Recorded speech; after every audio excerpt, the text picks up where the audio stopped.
마태복음 18장의 말씀입니다.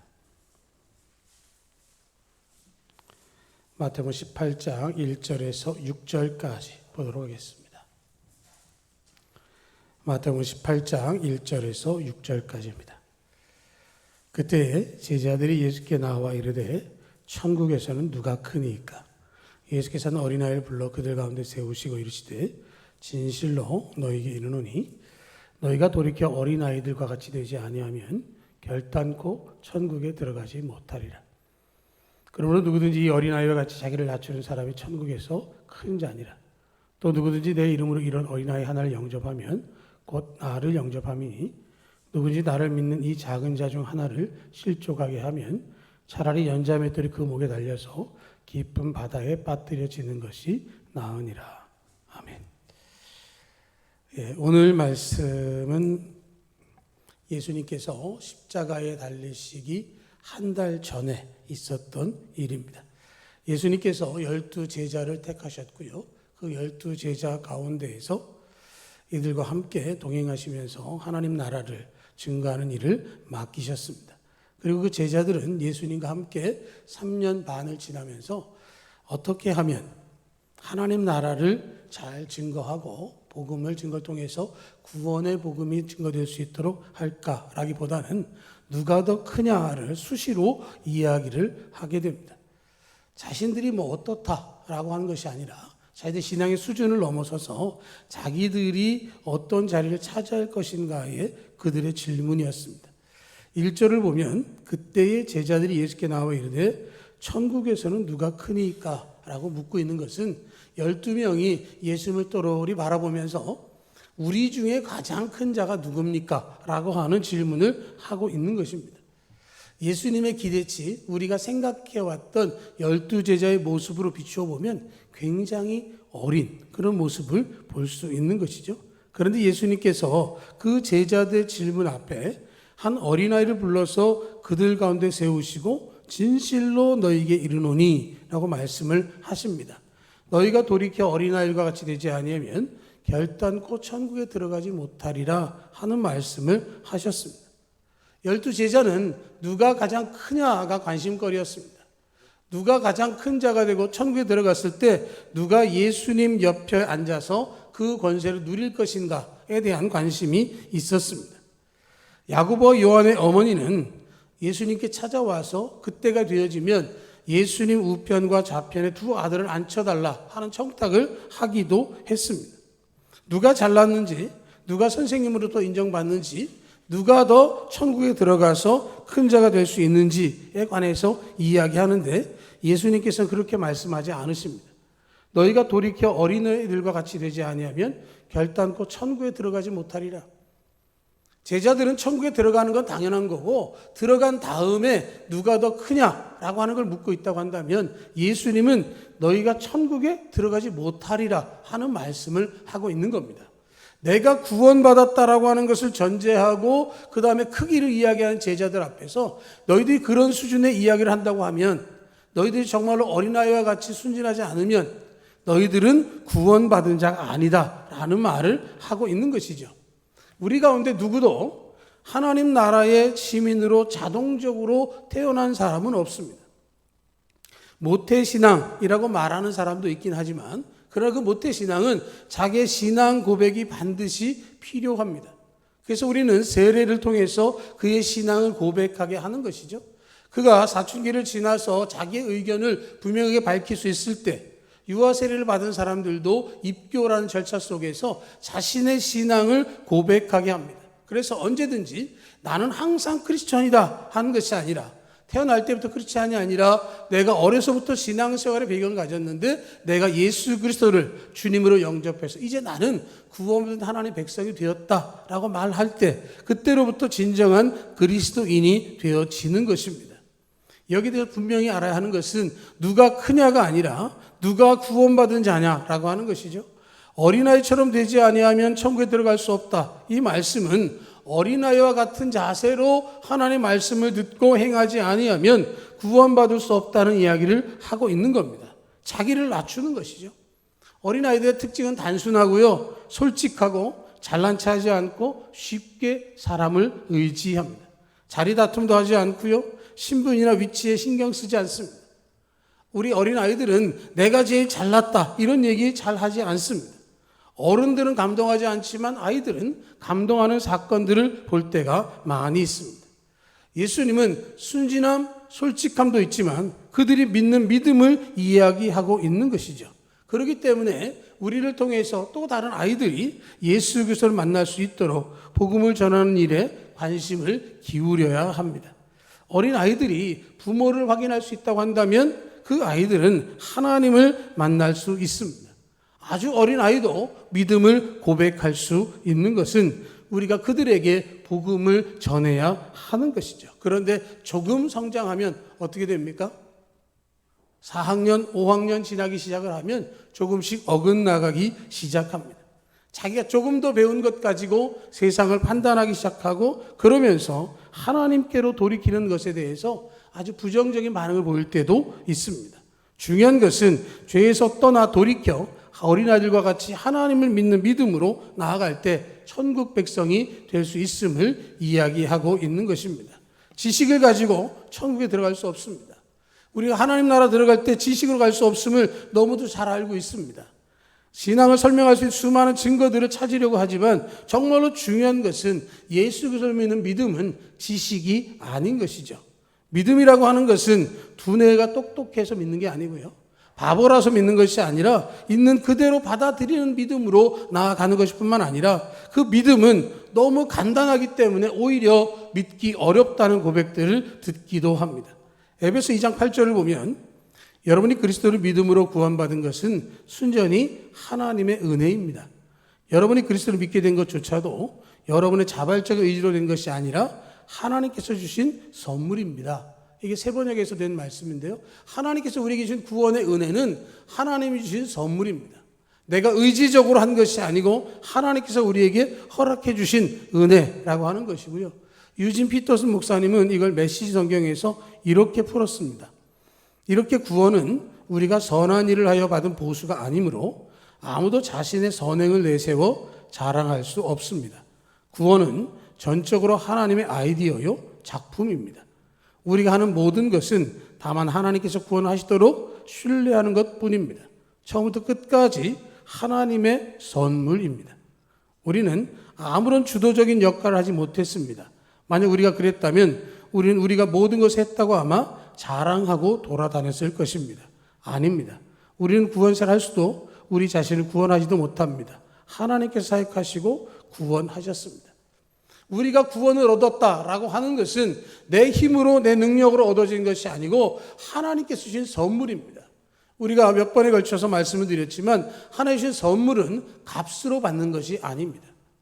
하나님께 선물을 주셨을 때 우리는 손을 내밀어 그것을 받는 것이고 그것을 통해서 우리는 구원의 은혜를 얻게 되어지는 것입니다. 내가 무엇을 했기 때문에 얻었다라고 한다면 그것은 자랑거리일 수 있습니다. 내가 노력해서 어떤 결과물을 얻어낸 것이기 때문에 성취했다라고 말할 수 있지만 구원은 선물을 받은 것입니다. 그것은 내가 한 것이 아니라 주어진 것을 받아들였을 뿐이라는 것을 이야기하고 있는 것이고 하나님께서 그것을 위해서 예수 그리스도를 이 땅에 보내주셨고 우리를 위해서 십자가를 지게 하셨습니다. 그 예수님을 우리가 영접하고 예수님과 함께 동행할 때 복된 믿음의 삶을 살게 되어지는 것이고요. 두 번째로는 교회 안에 또 많은 사람들을 영접하는 것에 대해서 말씀을 하고 있습니다. 5절을 보면 또 누구든지 내 이름으로 이런 어린아이 하나를 영접하면 곧 나를 영접하는 것이다 라고 말하고 있습니다. 하나님께서 하나님의 자녀들과 하나 되었음을 이야기하고 있습니다. 하나님의 자녀를 영접하는 것은 곧 하나님을 영접하는 것입니다. 가난한 형제와 입을 도는 것은 하나님께 구워주는 것과 같다라고 탈무드에도 말하고 있습니다. 여러분 사울에게 예수님이 나타나셨던 사도행전 9장을 기억하십니까? 거기에 보면 예수님께서 다메섹으로 가는 그에게 말씀하십니다. 사울아 사울아 어찌하여 나를 핍박하느냐라고 말씀을 하시죠. 거기에서 예수님께서 너는 왜 그리스도를 핍박하느냐라고 말씀하지 않으셨고 너는 왜 나를 따르는 자들을 핍박하느냐라고 말씀하신 대신에 어찌하여 나를 핍박하느냐라고 말씀해 주고 있습니다. 하나님의 자녀를 괴롭히는 것이 곧 주님을 괴롭히는 것이라고 말씀하면서 자기 백성과 자신을 동일시하고 계십니다. 여러분이 고난당할 때 주님은 그것을 함께 겪으십니다. 여러분이 모욕을 당할 때 주님께서 모욕을 당하시고, 여러분이 핍박당할 때 예수님께서 핍박을 받고 계신 것입니다. 예수님께서 말씀하시는 것은 천국에 들어가는 것만으로 충분한 게 아니라 천국 시민이 되었다고 한다면, 내가 구원받은 하나님의 사람이라고 한다면 또 다른 사람에게 그 복음을 증거할 것을 말씀하고 있는 것입니다. 내가 그 문 안에 들어갔다면 문 밖에서 망설이고 서성이는 사람들을 하나님께로 인도해야 하는 것입니다. 다른 사람들 인도하고 영접할 특권과 책임이 우리에게 있습니다.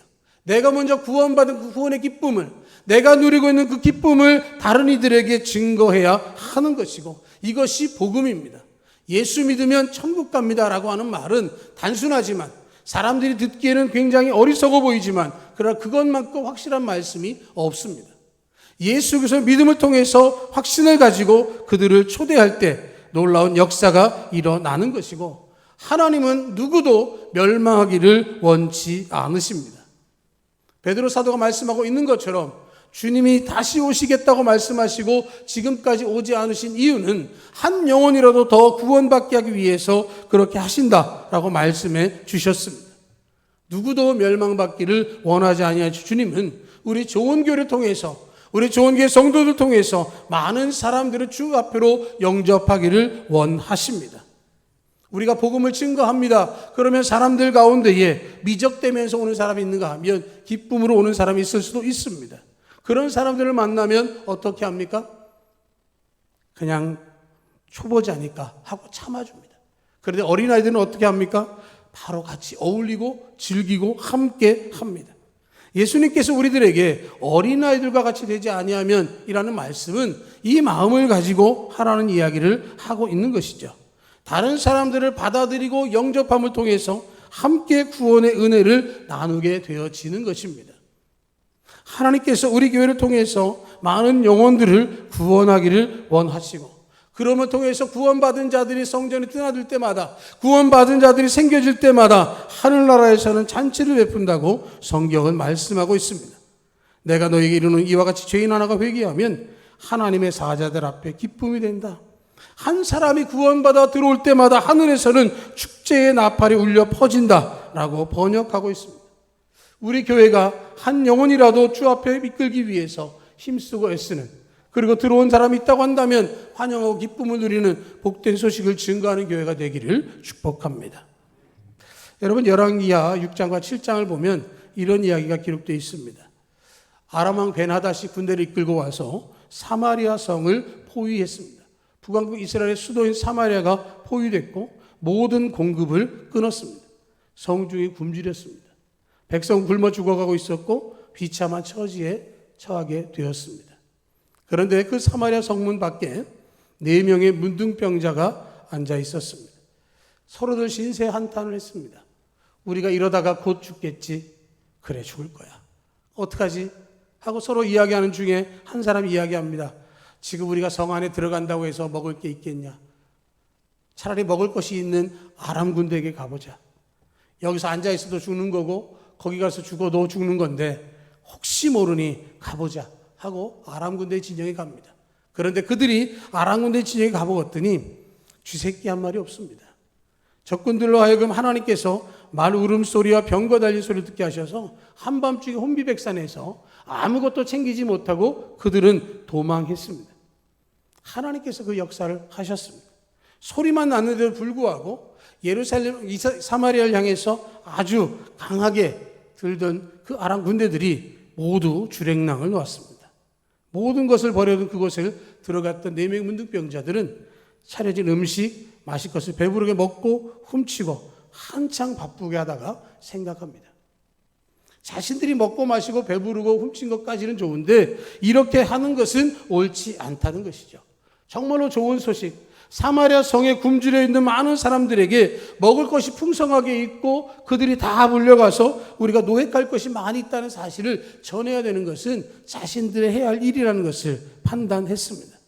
자신들의 배만 채우는 것은 나쁜 일이다. 그래서 그들이 사마리아 성에 가서 문지기들에게 소식을 알립니다. 우리가 아람군의 진지에 가봤는데 군인도 없고 아무 소리도 들리지 않습니다. 오직 말과 나귀들만 부대 안에 있고 막사는 텅 비어 있습니다. 가서 모든 것들을 거둬오십시오. 이게 복된 소식입니다. 죽을 것 같은 사람들에게, 죽는 날만 기다리는 사람들에게 살 것을 전하는 것이 생명의 좋은 소식이요 복음입니다. 그것을 사람들에게 알리지 않고 우리끼리만 알고 있는 것은 나쁜 일입니다. 그래서 존 스토트 목사님은 이것에 대해서 침묵하는 죄라고 말씀했습니다. 그리스도인의 공통적인 죄 중에 하나가 침묵하고 있는 것입니다.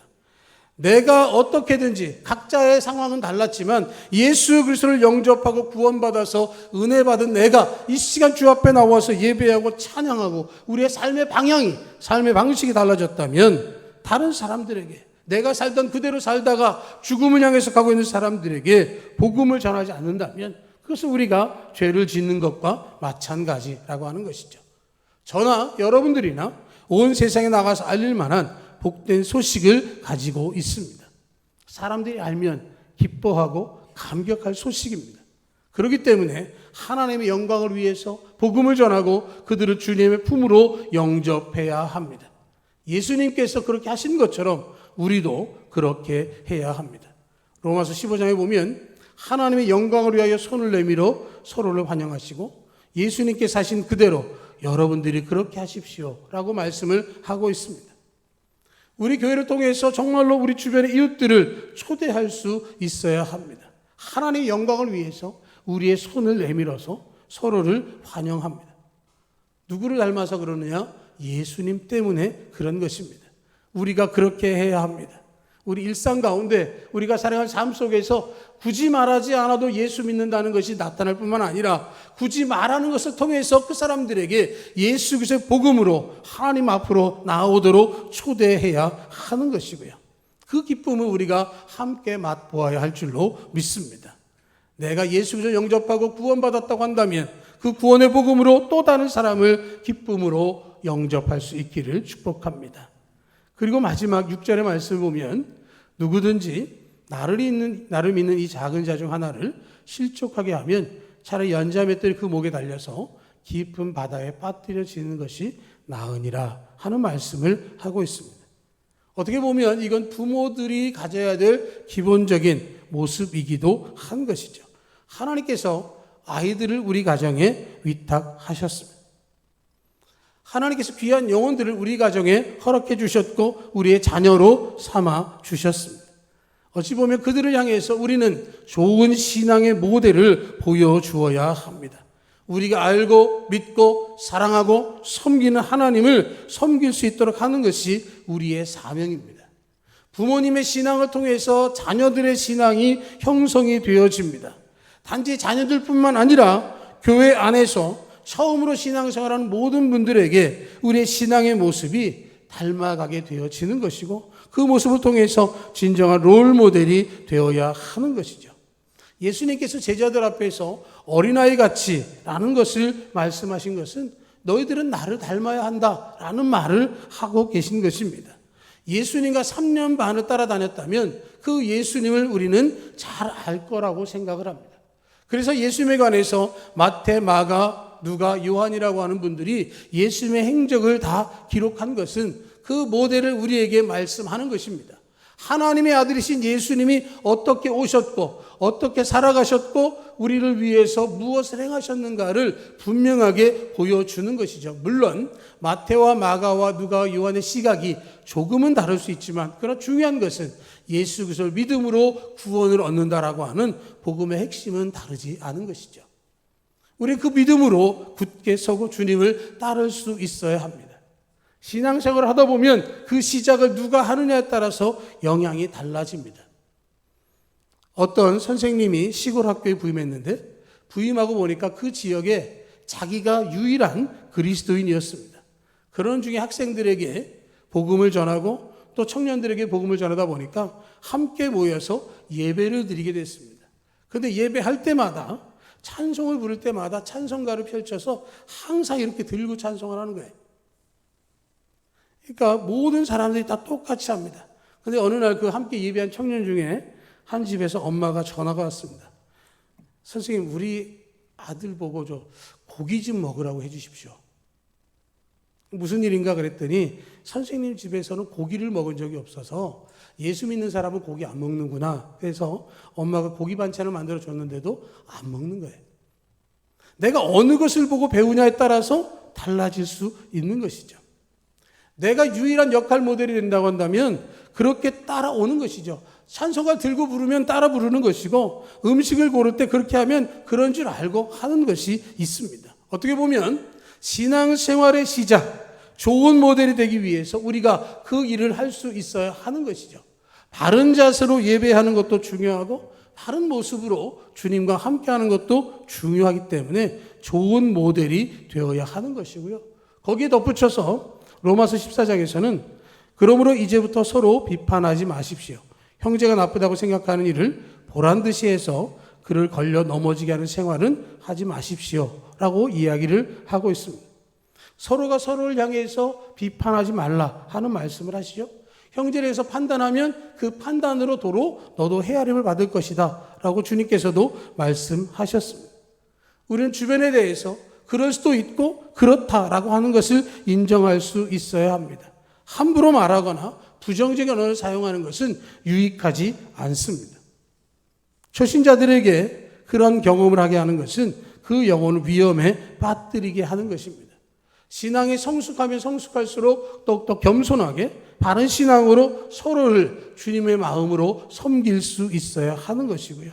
어린아이들이 있는 곳에서 특별히 그런 일이 있으면 어린아이의 영혼을 시험에 들게 하는 것이고, 오늘 말씀에 있는 것처럼 그 아이를 바다에 빠뜨린 것과 같은 도박과 같은 일이 되어지는 것입니다. 신앙생활을 하면서 내 마음대로 하는 것이 아니라 성숙한 그리스도인은 다른 사람의 유익을 위해서 행동할 줄 알아야 하는 것이고, 내가 정말 신앙 가운데 있다면 내가 하나님의 사람으로서 바른 신앙을 갖기 위해서 다른 사람에게 선한 영향력을 끼칠 수 있어야 하는 것입니다. 모든 그리스도인들은 자기 뒤를 따라오는 또 다른 사람들의 역할 모델이 되어지는 것이죠. 과거는 우리가 이미 지나갔습니다. 바꿀 수 없습니다. 사람들은 바꿀 수 없는 것에 연연할 때가 있습니다. 그런데 그것은 이미 지나간 것이기 때문에 과거는 잊어버리고 이제 앞을 향해서 좋은 역할을 할 수 있어야 하는 것이죠. 고린도서 11장에서 사도 바울의 것처럼 내가 그리스도를 본받는 것처럼 여러분도 나를 본받으십시오. 사도 바울이 이렇게 이야기했습니다.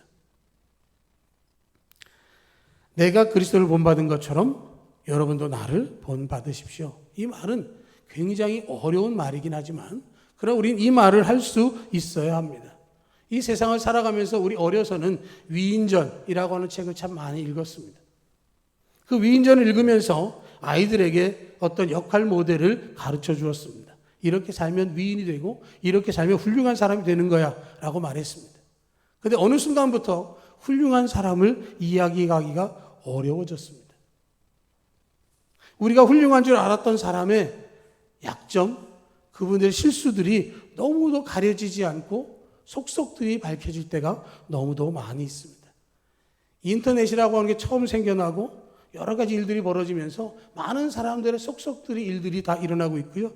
예전에는 한번 얘기했던 것도 기억이 나지 않으면 끝날 수 있었는데 기억나지 않으면 네가 언제 어디서 어떻게 얘기했는지를 가르쳐 줄게 하면서 자료를 내는 시대를 살고 있습니다.